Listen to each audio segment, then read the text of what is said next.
चलिए अगला एपिसोड में हम लोग हैं लाभ हानि का।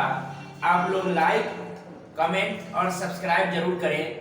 वीडियो में बहुत स्लो चल रहा है, सब्सक्राइब कीजिए, लाइक कीजिए, कमेंट कीजिए, तभी हमको पता चलेगा कि आप क्या कर रहे हैं, पढ़ रहे हैं अन्यथा नहीं पढ़ रहे हैं। समझ गए? आप लाइक कमेंट सब्सक्राइब जरूर करें। चलिए देखिए क्वेश्चन। एक व्यापारी अपने सामान पर क्रय मूल्य से 10% अधिक मूल्य अंकित करता है। वह कुछ बट्टा देकर सामान बेचता है, कुछ बट्टा देकर सामान को बेचता है तथा 1% की हानि प्राप्त करता है। तो बट्टा क्या है? बट्टे का दर निकालना है। क्या करना है? बट्टे का दर निकालना है। बहुत ही बढ़िया सवाल है। सवाल को देखेंगे, ऐसा ही सवाल हर बार पूछी जाती है। आप सेट बनाइएगा, सेट प्रैक्टिस, उसमें भी ऐसा ही सवाल आता है और सेट प्रैक्टिस का ही सवाल आपके एग्जाम में मिलती है। समझ गए? तो ध्यान देनी है। इस सवाल को बहुत कम समय में ज्यादा से ज्यादा मैथ बना सकते हैं विदाउट एक्स वाई। अपना तरीका मंजय सर के तरीके से आप मैथ एक तरीके से एक क्वेश्चन बहुत आसान तरीके से सीख सकते हैं। इसलिए देखिएगा, एक व्यापारी अपने सामान के क्रय मूल्य से 10% अधिक मूल्य अंकित करता है। इसका मतलब है कि सामान का क्रय मूल्य सीपी इसका 100 रुपया है। सीपी क्या है? 100 है। रुपया रहने दीजिए ऐसे ही। सीपी इसका क्या है? तो 100 है, मतलब 100 रुपया है। 100 रुपया की कोई वस्तु खरीदे, ए पर 10% अधिक मूल्य अंकित करता है, मतलब 10% अधिक बढ़ा देता है। 10% बढ़ा दिया यानी कि इसका एमआरपी हो गया 110। एमआरपी कितना हो गया? 110। अब कहता हुआ कुछ बट्टा देकर सामान बेचता है। तो हमेशा ध्यान देनी है कि बट्टा की गणना हमेशा किससे किया जाता है? तो एमआरपी से किया जाता है। दर निकाला जाता है एमआरपी से। कुछ बट्टा देकर बेचता है, तो बट्टा दिया होगा तो वस्तु 110 पर कुछ बट्टा दिया होगा। बट्टा दिया होगा तो हमेशा एमआरपी से बट्टा दिया जाता है। बट्टा देकर सामान बेचता है तथा 1% हानि प्राप्त करता है। अब गौर कीजिएगा, कुछ बट्टा देकर वस्तु को बेचा तो उसको 1% की लॉस हो गया। इसका मतलब है कि यह 100% की वस्तु 110 बेचा और 1% लॉस हो गया। तो लाभ या हानि की गणना हमेशा क्रय मूल्य से किया जाता है। लाभ या हानि की गणना हमेशा किससे की जाती है? तो क्रय मूल्य से। क्रय मूल्य से 10% बढ़ा के एमआरपी किया तो 110 और कहा 1% की लॉस हो गया। तो लॉस देखेंगे किससे? तो क्रय मूल्य से देखेंगे। यानी 100 की वस्तु 1% लॉस तो 99 में इसका एसपी रहा होगा, इसका विक्रय मूल्य रहा होगा, सेलिंग प्राइस रहा होगा 99। तो बतलाइए बट्टे की दर प्रतिशत में क्या है? जो बट्टा निकालना है। तो बट्टा ध्यान दीजिएगा, बट्टा हमेशा एमआरपी से दी जाती है। बट्टा हमेशा किससे दी जाती है? एमआरपी से बट्टा दिया जाता है। तो गौर कीजिएगा, एमआरपी 110 है और बेचाया 99 में। इसका मतलब कमी कितना हो गया? बट्टा। वही बट्टा निकालना, 110 में से 99 घटाएंगे तो कितना हो जाएगा? 11। कितना बट्टा दिए? बट्टा यानी कि छूट 11। इसी का प्रतिशत निकालना है तो गुने 100। अब बट्टा किससे दिए हैं? तो एमआरपी से नहीं दिए हैं। तो एमआरपी बट्टा में लिखाएगा, 0 से 0 कट गया, 11 से 11, यानी बट्टे की दर क्या परसेंट है? तो बट्टे की दर 10% बट्टा दिया गया है। चलिए फिर से देखेंगे सवाल को, आप समझने की कोशिश कीजिए। समझ गए? आप ज्यादा से ज्यादा समझिए, कम से कम समय में ज्यादा से ज्यादा आप हासिल कीजिए, प्राप्त कीजिए, सीखिए। ऐसे भी इसको करेंगे डायरेक्ट स्पीड में आपको बनाने का। 100 के वस्तु इस पर 10% को बढ़ा दिया यानी कि एमआरपी 110 हो गया। अब इसको लॉस हो गया 1% के, 99 में इसको बेचा होगा। इसको हम लोग बोलते हैं ट्रेंगुलर कंसेप्ट। इसी को ही बोला जाता है ट्रेंगुलर कंसेप्ट। मतलब 100 के वस्तु को लिख दिया था 110 और बट्टा दे दिया कुछ, जिस बट्टे से इसको 99 में यानी कि 1% की लॉस हो गया। तो बट्टा कितना दिया? तो छूट दिया, वही छूट करना है। तो छूट गुने में 100 अब बटा में लिखते हैं छूट किससे दिया जाता है? एमआरपी से। 0 से 0, 11 से 11 कट दिया, यानी 10% की डिस्काउंट छूट। क्या परसेंट है? 10% की छूट। MK competitive math class, Yadav Nagar चौराहा, भगवानपुर, मुजफ्फरपुर, जो 3 तारीख सुबह 6 बजे से यादव नगर चौराहा, भगवानपुर, मुजफ्फरपुर, जो इस पे मोबाइल नंबर दिया हुआ है 91 35 82 76 14, इस पर आप कनेक्ट करें। और सुबह 6 बजे से एक न्यू बैच चालू किया गया है। मॉर्निंग में सुबह 6 बजे से 3/2/2023 3 तारीख से सुबह 6 बजे से क्लास चालू हुई है। आप लोग अवश्य ऑफलाइन क्लास यादव नगर चौराहा, भगवानपुर, मुजफ्फरपुर जरूर मिले। ठीक, नंबर है, मोबाइल नंबर फिर से नोट करें। वो नंबर मोबाइल नंबर दिया हुआ है, उस पर दिया रहता है। ऑफलाइन क्लास सुबह 6 बजे से मॉर्निंग से चालू होगी। यादव नगर चौराहा, भगवानपुर, मुजफ्फरपुर अवश्य मिले। ठीक, चलिए अगला सवाल को देखते हैं। एक अनपढ़ व्यापारी अपने सामान पर क्रय मूल्य से 50% अधिक मूल्य अंकित करता है। फिर वही सवाल है, तथा अंकित मूल्य पर 25% बट्टा यह सोचकर देता है कि इससे उसे 25% की लाभ मिलता, 25% की लाभ मिलेगा। उसका वास्तविक लाभ कितना है? चलिए देखिएगा सवाल को। एक अनपढ़ व्यापारी अपने सामान की क्रय मूल्य से 50% अधिक मूल्य अंकित करता है। इसका मतलब है कि 100 रुपए की वस्तु को यह मूल्य अंकित कर दिया 150। क्या परसेंट अधिक कहा है? 50%। एमआरपी यह लिख दिया कितना? सीपी 100 से एमआरपी 150, तथा अंकित मूल्य पर वह 25% की बट्टा भी दिया।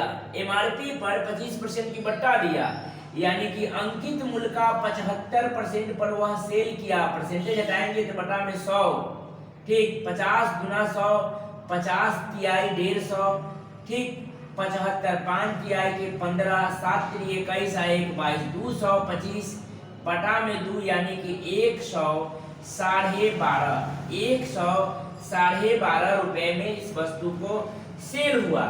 अब यह सवाल में कहा, यह सोचकर देता है कि इससे उसे 25% की लाभ हो। यह सोच के अनपढ़ था, वह सोचा कि 100 के वस्तु को 50% बढ़ा देंगे तो 150 हो जाएगा। अब 25% हम डिस्काउंट दे देंगे तो उसको सीधे सीधे समझ में आएगा 50 में 25 रुपया तो 25% लाभ हो जाएगा।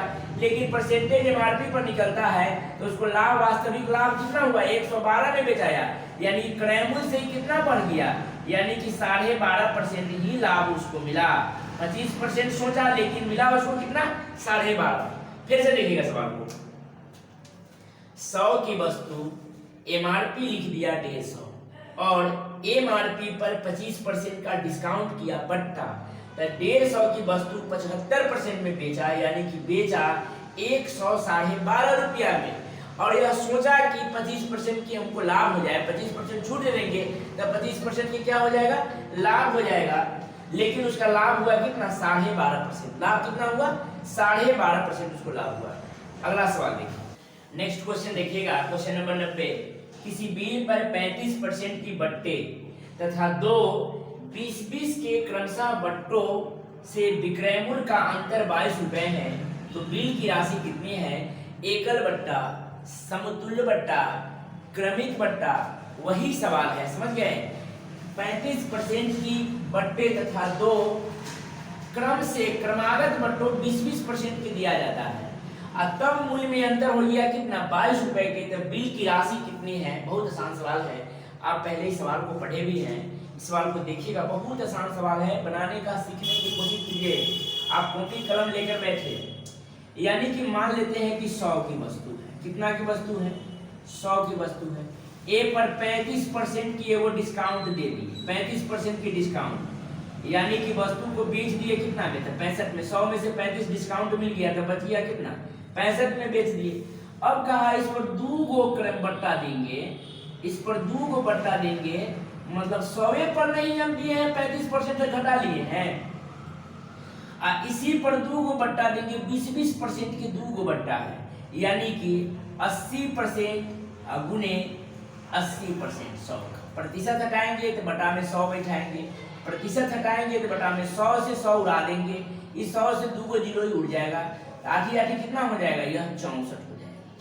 तब 65 के बदले 64। अब सवाल में कहा कि इसी का अंतर हुआ है उसको 22 रुपया।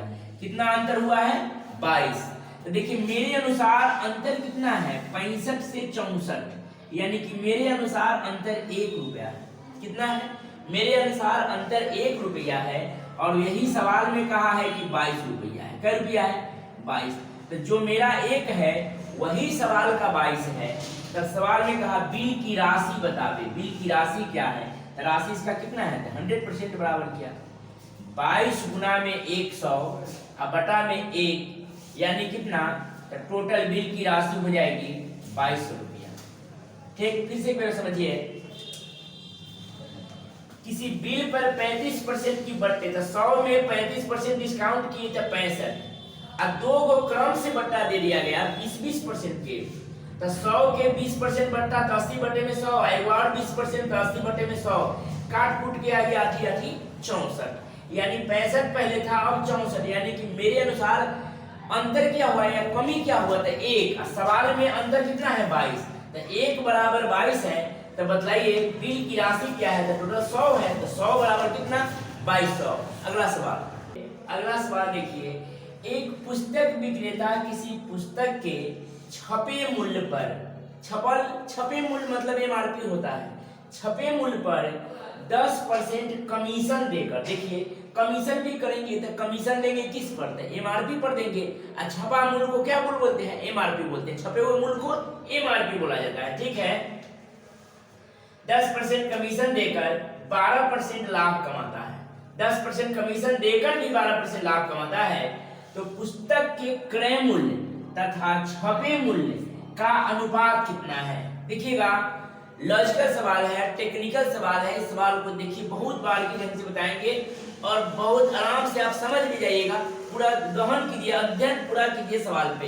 देखिएगा, एक पुस्तक विक्रेता किसी पुस्तक के छपे मूल्य पर 10% की कमीशन देता है, यानी कि पुस्तक के छपा हुआ मूल्य मतलब मान लेते हैं कि 100 है, कितना है, 100 है, छपा हुआ मूल्य मतलब एमआरपी है, मार्केट प्राइस दिया हुआ है, इस पर 10% की कमीशन देते हैं, 10% की डिस्काउंट, 10% की डिस्काउंट, यानी कि वस्तु को कितना में बेच रहे हैं, मतलब सेल कर रहे हैं 90 में, सेल कर रहे हैं कितना में, 90 में, एमआरपी पर 10% की प्रीमियम दे रहे हैं, डिस्काउंट कर रहे हैं, तो 90 में वस्तु को सेल कर रहे हैं, जबकि छपा हुआ मूल्य था 100 और नहीं दिया हुआ था, तो हम 100 माने हैं, 100 छपा हुआ मूल्य, 10% के डिस्काउंट, तो 90 इसका एसपी आ जाएगा, सेलिंग प्राइस। ठीक, अब कहा 10% कमीशन देने पर भी 12% लाभ कमाता है, तो ये 90 जो हम बेचे हैं, यह 90 वह 12% लाभ, यानी कि 112% के मान दिया हुआ है 90, तो यहाँ से हम क्रय मूल्य बहुत आसानी से निकाल सकते हैं। तो 90 से कम होगा क्रय मूल्य, 90 से क्रय मूल्य कम होगा, कि 112 के मान 90 दे रहे हैं, तो 100 के मान तो कम होगा। अब यहाँ से क्रय मूल्य बहुत आसानी तरीका से हम लोग निकाल सकते हैं 100%। ये तिरछा गुना करते हैं, आपको बताया है कि तिरछी टोपी वाले मतलब तिरछा को क्या करेंगे, गुना करेंगे, कंसेप्ट को ध्यान में रखिएगा। अब यहाँ देखेंगे 90 गुना में 100 अब बटा में 112, ठीक, यहाँ से क्रय मूल्य निकल जाएगी, काटिए पहले इसको, कटेगा 4 से 25 चौका 100, 4 से 4 दूनी 8, 4 दूनी 8 और 3 4 8 32, ठीक, और कटेगा, ये कटेगा 14 बार में, ये कटेगा 45 बार में, यहाँ गुना कर देंगे 45 गुने में 25, 45 गुने में 25, डायरेक्ट गुने लिख देते हैं।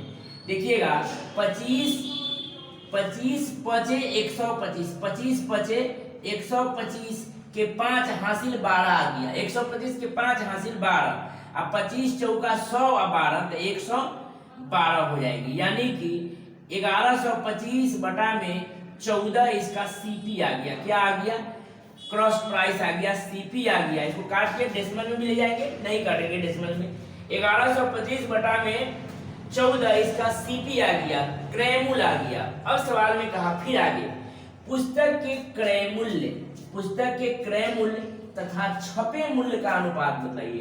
तो क्रय मूल्य तो यहाँ आ गया, बस क्रय मूल्य को हम लिख देंगे। यहाँ देखिए दिखाई दे रहा है, यहाँ लिख देंगे क्रय मूल्य 1125 अब बटा में 14। अब क्रय मूल्य लिख दिए सीपी, और छपे मूल्य मतलब एमआरपी। छपा मूल्य मतलब छपा हुआ मूल्य कितना था 100, एमआरपी पूछ रहा है तो छपा मूल्य हम 100 कर देंगे। ठीक, अब इसको काट देंगे, ये दोनों का अनुपात पूछा है, इसको काट देंगे। 25 से 25 चौका 100, ऊपरे से ऊपरे काट देंगे इसको, 25 चौका 100। अब 25 से काटेंगे 11 चौक 44 है, 1 45 बार में।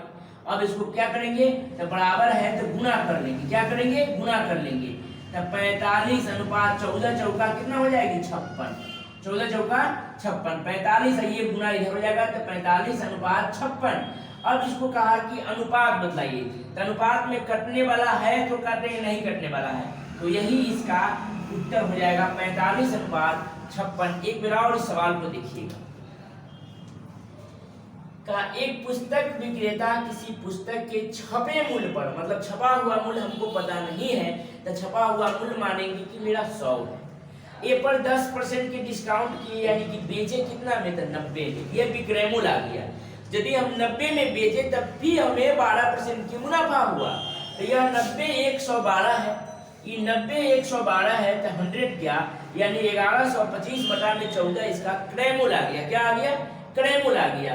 अब सवाल में कहा कि पुस्तक के क्रय मूल्य लिख दिए क्रय मूल्य, और छपे मूल्य तो छपा मूल्य मतलब 100, ये दोनों के अनुपात काट के रेशियो में आ गया। अगला सवाल देखिए, एक पुस्तक के छपे मूल्य पर 10% कमीशन देने के बाद एक प्रकाशक को 20% लाभ होता है। यदि कमीशन बढ़ाकर 15% कर दिए जाए तो लाभ प्रतिशत कितना होगा। देखिएगा, एक पुस्तक के छपे मूल्य मतलब छपा हुआ मूल्य नहीं दिया हुआ है तो हम एमआरपी लिख देंगे, छपा हुआ मूल्य लिख देंगे 100। ए पर 10% की कमीशन, 10% की कमीशन यानी कि 90 में वस्तु को बेचे, 10% कमीशन दिए तो वस्तु को कितना में बेचे 90 में। देने के बाद एक प्रकाशक को 20% लाभ होता है, मतलब यही 90 में बेचे तो हमको 20% की लाभ, ये 120 के मान है तो यहाँ से क्रय मूल्य हम 100% निकाल देंगे। 90 गुना में 100 और बटा में 120। ठीक, फिर से देखिएगा, इसको समझते चलिएगा, नहीं समझ में आया और रोकिए, फिर से पढ़िए, फिर से समझिए।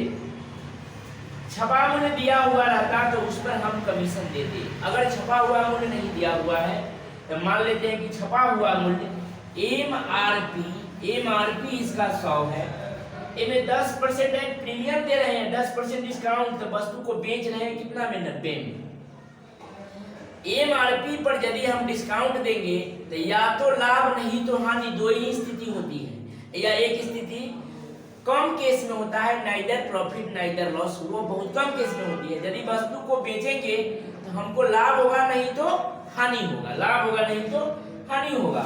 तो 90 में बेचे तो हमको 20% का मुनाफा हुआ, 20% लाभ हुआ, तो यह 90 120 है तो 100% बराबर क्या, यहाँ से 100 मतलब क्रय मूल्य निकाल रहे हैं। क्या कर रहे हैं क्रय मूल्य निकाल, यानी 20 पचे में 100, 20 छका 120, 3 दूनी 6 और 3 तिहाई 9, 2 से कट जाएगा 15 बार में, यानी कि 15 पचे 75 रुपया इस वस्तु का सीपी आ गया।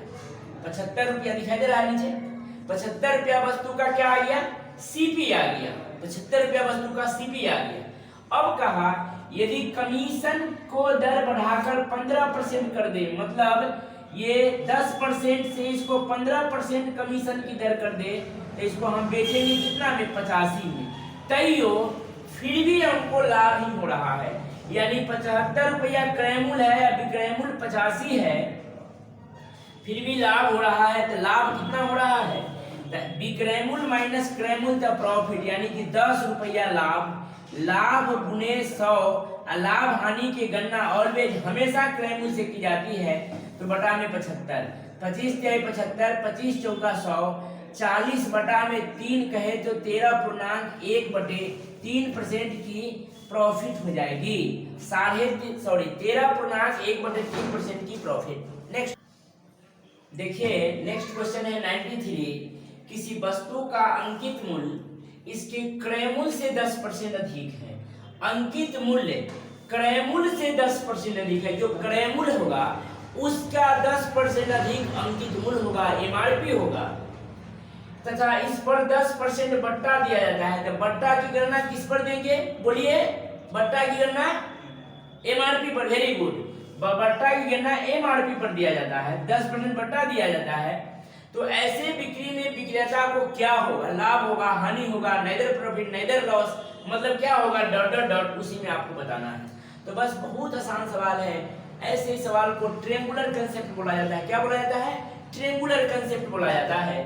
किसी वस्तु का अंकित मूल्य नहीं दिया हुआ है, अंकित मूल्य, तो हम अंकित मूल्य एमआरपी मानेंगे 100। क्या मानेंगे? 100। इससे क्रय मूल्य से 10% अधिक, अंकित मूल्य इसके क्रय मूल्य से 10% अधिक है। सॉरी, ये क्रय मूल्य हो जाएगी सीपी। अंकित मूल्य सीपी पर 10% एक्स्ट्रा है, यानी बढ़ा देंगे तो अंकित मूल्य हो जाएगा एमआरपी हो जाएगा 110। एमआरपी कितना हो जाएगा? 110। अब कहा सवाल में इस पर 10% बट्टा दिया जाता है, तो बट्टा देंगे किस पर? तो एमआरपी पर। यानी कि 110 की वस्तु पर 10% बट्टा, तो 90% के लिए बटा में 100। 00 से 00 कट जाएगा। 11,999 11,999 में बेचेंगे तो हमको क्या होगा? 99 में बेचेंगे तो हमको क्या होगा? यानी कि 100 के वस्तु को 99 में बेचेंगे तो 1 की हमको लॉस होगा। कितना लॉस होगा? तो 1% की हमको हानि होगी। 1% की क्या होगा? 1% की हमें हानि होगी। अगला सवाल देखेंगे। एक पंखे का अंकित मूल्य 1500 रुपए है। एक पंखे का अंकित मूल्य एमआरपी 1500 रुपए है तथा इस पर 20% बट्टा दिया जाता है। तो बट्टा की गणना हमेशा एमआरपी से की जाती है। बट्टा की गणना हमेशा एमआरपी से की जाती है। इसका 20% बट्टा दिया जाता है। इस पर दूसरा बट्टा क्या दिया जाए कि इसका शुद्ध मूल्य 1080 रुपए हो जाए। बहुत आसान सवाल है, देखेंगे इसको। यानी कि 1500 रुपए इस वस्तु का एमआरपी है। कितना है? 1500 रुपया एमआरपी वस्तु का है। एमआरपी 1500 दिया हुआ है। इस पर 20% बट्टा, यानी कि 1500 का 80% हटाएंगे, 00 काटेंगे, 15 8 120, यानी कि इस वस्तु को हमको सेल करना होगा, बेचना होगा 1200 में। बेचना होगा कितना में? 1200 में वस्तु को बेचना होगा। अब कहा इस पर दूसरा बट्टा क्या दिया जाए, पता नहीं है, कि इसका शुद्ध मूल्य हो जाए 1080 रुपया। इसका शुद्ध मूल्य हो जाए 1080 रुपया। तो 1200 से ही 1080 पर जा रहे हैं। बट्टा देने के बाद छूट हो रहा है, कम रहा है। तो 1200 की वस्तु को 1080 में बेचने पर हम इसे कितना छोड़ रहे हैं? यानी जो छूट होता है वही बट्टा है। जो छूट होता है वही बट्टा है। फिर से समझिए इसको आराम से। यानी 1200 की वस्तु को कहा कि नहीं 1080 में ही हमको दीजिए, 1080 में दीजिए, तो हम कितना छोड़ रहे हैं? तो 1200 की वस्तु 1080 में बिचा रहा है। इसका मतलब है कि हमने 120 रुपया का छूट कर दिए। कितना छूट कर दिए? तो 120 रुपया का। यही 120 रुपया छूट का प्रतिशत है। मतलब 120 का प्रतिशत तक गुने 100 आज छूट रहे हैं कितना से? यानी कि 1200 से छूट दे रहे हैं। 00 से 00 कट गया, 12 दहा के 120। यानी कि दूसरे बट्टा की दर क्या है? यानी दूसरे बट्टा की दर है 100%, सॉरी, दूसरे बट्टा की दर है 10%। फिर से इस सवाल को देखिएगा। देखिए 1500 की वस्तु एमआरपी है, 1500 इसका एमआरपी है। ये पर 20% की है, प्रीमियम दिया जाता है बट्टा, यानी कि वस्तु को बेचा जाता है कितना? 1200 रुपया में बेचा जाता है। सवाल में कहा कि नहीं हमको 1080 रुपया में ही वस्तु को दीजिए, मतलब हमको 1080 रुपया में वस्तु बेचना है, तो ऐसे कितना छूट देना है, यानी 1200 की वस्तु 1080 में दे रहे हैं, यानी कि 120 रुपया को हम छूट दे दिए, लुट गए, बर्बाद हो गए हम। कितना का था? 120 का।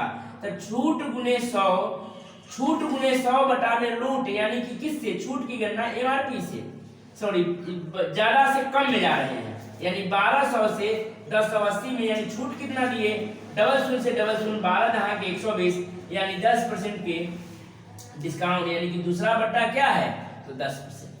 सवाल देखेंगे, एक रेडियो का अंकित मूल्य 1920 रुपए है, दुकानदार इस पर 10% का बट्टा देकर भी 8% लाभ कमाता है, यदि बट्टा न दिया जाए तो लाभ प्रतिशत कितना होगा? चलिए देखेंगे सवाल को। एक रेडियो का अंकित मूल्य दिया हुआ है 1920 रुपया, दुकानदार इस पर 10% की बट्टा देता है, 10% का बट्टा देकर भी 8% का लाभ कमाता है, यदि बट्टा न दिया जाए, मतलब छोड़ा न जाए, तो लाभ प्रतिशत कितना होगा? बहुत आसान सवाल है। देखेंगे, एमआरपी दिया हुआ है 1920 रुपया, एमआरपी है, एमआरपी कितना है? 1920 रुपया, दुकानदार इस पर 10% का बट्टा देता है, तब बट्टा की गणना हमेशा एमआरपी पर की जाती है, बट्टा की गणना हमेशा किस पे की जाती है? एमआरपी पर। तो 1920 का 10% की बट्टा, तब 90%, ठीक, परसेंटेज को हटा देंगे, डबल जीरो काट देंगे, 9 दूनी 18, 9 नमा 81, 1 82 के 2 8 हासिल, 9 इकाई 9, 9 8, 9 8 कितना? 17, यानी कि 1728 रुपया में यह वस्तु को सेल करना होगा, बेचना होगा। फिर से देखिएगा गुना, 9 दूनी 18, 1, 9 नमा 81, 1 82, 8, 9 8 कितना था? 17, 1728 रुपया वस्तु को विक्रय मूल्य बेचना होगा। अब कहा कि 10% की बट्टा देकर भी 8% की लाभ कमाता है, मतलब बट्टा दे दिया तो 8% की लाभ है, इसका मतलब यह है कि यह 1728 रुपया 108% की वैल्यू है, यह 1728 रुपया 108 है, 8% है, तो 108% के मान है, इसका मतलब इसका क्रय मूल्य हम लोग निकाल लेते हैं, तभी पता चलेगा कि लाभ या हानि कितना होगा, नहीं होगा। क्रय मूल्य क्या है? तो लिखेंगे 1728 गुना में 100 और बटा में 108, 180 नहीं, 108, 108। अब इसको हम काटेंगे, ठीक, इसको हम क्या करेंगे? अब काटेंगे, यानी कि डायरेक्ट ही कट जाएगा, 8 छक 48, यानी कि 16 बार में कट जाएगा। कितना बार में कटेगा? 16 बार में। तो क्रय मूल्य कितना हो जाएगा? तो क्रय मूल्य हो जाएगा इसका, सीपी हो जाएगा 1600, दिखाई दे रहा है, 1600 रुपया इसका क्रय मूल्य आ जाएगा। अब दिमाग लगाइएगा, 1600 रुपए की वस्तु था, इसका विक्रय मूल्य 1728 था, इसका एमआरपी 1920 था। अब क्या कहा है? जो कहेगा वो काम करेंगे। अब कहा है यदि बट्टा ना दिया जाए, अगर बट्टा ना देते तो वस्तु को एमआरपी पे ही सेल करते, बेचते, यदि बट्टा ना देते तो वस्तु को एमआरपी पे ही बेचते, यानी 1600 के वस्तु 1920 रुपया में बेचाता, तो हमें मुनाफा कितना होता? तो 16, 17, 18, 19, यानी कि 320 रुपया लाभ होता। लाभ का प्रतिशत गुने 100। लाभ हानि की गणना हमेशा क्रय मूल्य से किया जाता है, लाभ हानि की गणना हमेशा किससे किया जाता है? तो क्रय मूल्य से, यानी कि 1600। डबल जीरो से डबल जीरो कट गया, 16 दूनी 32, यानी कि 20% की लाभ होता। फिर से एक बार और सवाल को समझिए, फिर से देखिएगा, एक रेडियो का अंकित मूल्य 1920 रुपया है, एमआरपी दे दिया हुआ है 1920। अगर 10% की बट्टा, तो यानी कि 1728 में बेचे तैयो हमें 8% की लाभ, तो 1728 108 है तो 100 कितना? क्रय मूल्य, और क्रय मूल्य से इतना लाभ है 320 गुने 100 बटा में, यानी 20% की लाभ। चलिए अगला क्वेश्चन देखते हैं। एक व्यापारी अपनी वस्तु पर क्रय मूल्य से 20% अधिक मूल्य अंकित करता है। अंकित मूल्य MRP, इस पर कुछ बट्टा देकर वह 8% लाभ कमाता है। बट्टे की दर कितनी है? क्रय मूल्य से 20% अधिक मूल्य अंकित करता है। इसका मतलब है कि क्रय मूल्य अगर 100 है, CP 100 है, MRP 120 है, MRP 120 है, इस पर कुछ बट्टा देकर वह 8% की लाभ कमाता है। तो बट्टा तो दिया होगा तो MRP से, MRP से बट्टा देने के बाद तैयो लाभ 8%, तो लाभ हानि देखेंगे किससे? तो क्रय मूल्य से। क्रय मूल्य 100 तब MRP 120, अब बट्टा देने के बाद भी 8% लाभ, तो 120 के वस्तु 108 में बेचाया, यानी कि बट्टा कितना मिला होगा? छूट, यानी कि 12 रुपए। यही छूट का प्रतिशत गुणे में लाभ हानि की गणना हमेशा क्रय मूल्य से की जाती है। किससे? क्रय मूल्य से। तो बटा में क्या करेंगे? यानी कि 100 से 100 कट जाएगा, 12% की हमको लाभ हो जाएगी, 12% की लाभ। चलिए देखिए नेक्स्ट क्वेश्चन।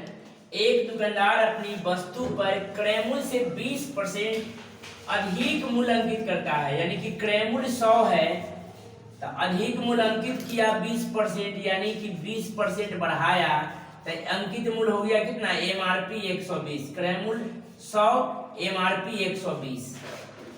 तथा नगद दाम पर 10% बट्टा अगर कहा कि नगद अगर आप दीजिएगा तो 10% आपको हम डिस्काउंट करेंगे। तो डिस्काउंट होता है हमेशा अंकित मूल्य पर, यानी कि 12 × 108, यानी कि 120 के वस्तु हम आपको 108 में दे देंगे। तो यो देखिए फिर भी क्रय मूल्य 100 है, अभी क्रय मूल्य MRP 120 है, 120 MRP लिख के कहा कि हम 10% आपको डिस्काउंट दे देंगे। 10% यदि हम आपको डिस्काउंट देंगे तो 120 के वस्तु पर 10% की डिस्काउंट, यानी कि हम बेच रहे हैं वस्तु को 108 में, ग्राहक इसको खरीद रहा है 108 में, हम बेच रहे हैं इसको कितना में? 108 में, लेकिन ग्राहक भी खरीद रहा है कितना? 108 में।